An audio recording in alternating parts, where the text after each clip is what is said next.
என்ன பண்றீங்க? பாப்பாக்கு oil massage. Oil massage. Oil massage. இந்த பாரு இங்க புஷ். இந்த பாரு இங்க புஷ்.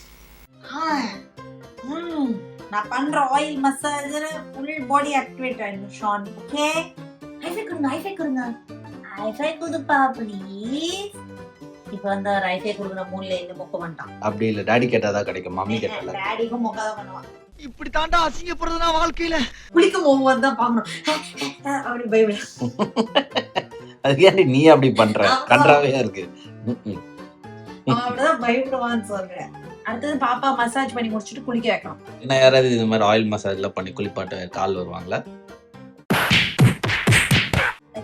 அதுக்கு எரும மாடுகள்லாம் பண்றது கிடையாது, வெறும் குழந்தைக்கு மட்டும் தான் பண்றது. நம்ம ஷோனை வந்து குளிக்க வச்சாச்சு. குளிச்ச உடனே ஒரு பவுடர் போடுவீங்களா? அது என்ன? இதோ இந்த பவுடர் பத்தி சொல்லுங்க. இதுவா, சளிகிளி எல்லாம் பிடிக்காம இருக்கிறதுக்காக நாட்டு மருந்து கடையில வாங்கிட்டு வந்தோம். இது அந்த கோட்டக்கல் தானே? ஆமா, சூர்ணம்ட்டு உச்சியில கொஞ்சோண்டு வைக்கணும், சளி பிடிக்காம இருக்கு. குழந்தைங்களுக்கு ஆஃப்டர் பாத் வந்து இது அம்மாக்கும் தலை குளிச்ச உடனே வைக்கணும்.